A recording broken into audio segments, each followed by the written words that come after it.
ಅಲ್ಲಿ ಪೊಲೀಸರು ಆರೋಪಿಯನ್ನ ಕೆಡ್ಡಾಗಿ ಕೆಡವಿದ್ರು. ಆದರೆ ಬಂಧಿಸ್ತಾ ಇರುವಾಗ ಕುಟುಂಬದವರು ಮಾಡಿದ್ರು.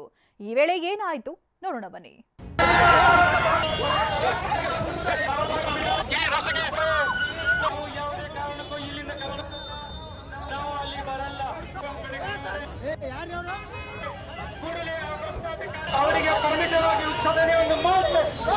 ಕೆಮ್ಮಂಗಿಲ್ಲ, ಕಮಗ್ಗಿಮಕ್ ಅನ್ನಂಗಿಲ್ಲ. ಕೈಯಲ್ಲಿ ಗನ್ ಹಿಡಿಯುತ್ತಿದ್ದಂತೆ ರಂಪಾಟ ಆಡ್ತಿದ್ದವರೆಲ್ಲ ಸೈಲೆಂಟ್ ಆಗ್ಬಿಟ್ರು. ಕಿರಿಕ್ ಮಾಡ್ತಿದ್ದ ಚೌರ ಬಾಲ ಮುದುರಿಕೊಂಡು ಕಾರ್ ಹತ್ತಬೇಕಾಯ್ತು.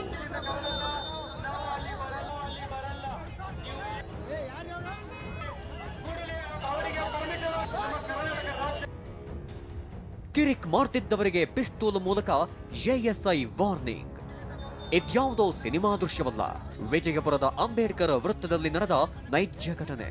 ಈತ ಅವಿನಾಶ್ ಮಚ್ಚಾಳೆ.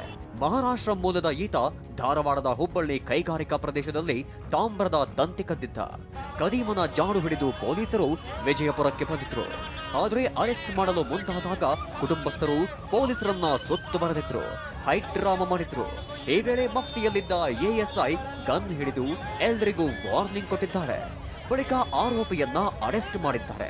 ಇವತ್ತು ಪಿಸ್ತೂಲನ್ನು ತೋರಿಸಿ ಇವತ್ತು ಸಮಾಜದಲ್ಲಿ ಏನೋ ಒಂದು ಗದ್ದಲ ನಡೀತಾ ಇದೆ, ಭಯದ ವಾತಾವರಣ ನಿರ್ಮಾಣ ಆಗಿದೆ ಅಂತೇಳಿ ಇವತ್ತು ನಾವೆಲ್ಲರೂ ಕೂಡ ಅನ್ಕೋತಿರ್ಬೋದು. ಬಟ್ ಏನಪ್ಪ ಅಂತಂದರೆ ಪೊಲೀಸರು ಕೂಡ ತಮ್ಮ ಒಂದು ಜೀವನವನ್ನು ಉಳಿಸ್ಕೋಬೇಕಾದ್ರೆ ಇಂಥ ಒಂದು ಅವ್ರ ಮೇಲೆ ಹಲ್ಲೆ ಆದಾಗ ಗನ್ನನ್ನು ತೋರಿಸಿ ಇಲ್ಲ ಅವರಲ್ಲಿ ಇರ್ತಕ್ಕಂಥ ಅಸ್ತ್ರಗಳನ್ನು ತೋರಿಸಿ ಒಬ್ಬ ಆರೋಪಿಯನ್ನು ಹಿಡ್ತಕ್ಕಂಥದ್ದು ಅನಿವಾರ್ಯ ಆಗ್ತದೆ. ಇನ್ನು ಆರೋಪಿ ಅವಿನಾಶ್ನನ್ನ ಗೋಲಗುಂಬಜ್ ಠಾಣೆಗೆ ಕರೆದೊಯ್ದರು. ಪೊಲೀಸರ ಈ ಕಾರ್ಯಾಚರಣೆ ಕಂಡ ಜನ ಮೆಚ್ಚುಗೆ ವ್ಯಕ್ತಪಡಿಸಿದ್ದಾರೆ. ಅಶೋಕ ಯಳಳ್ಳಿ, TV9 ವಿಜಯಪುರ.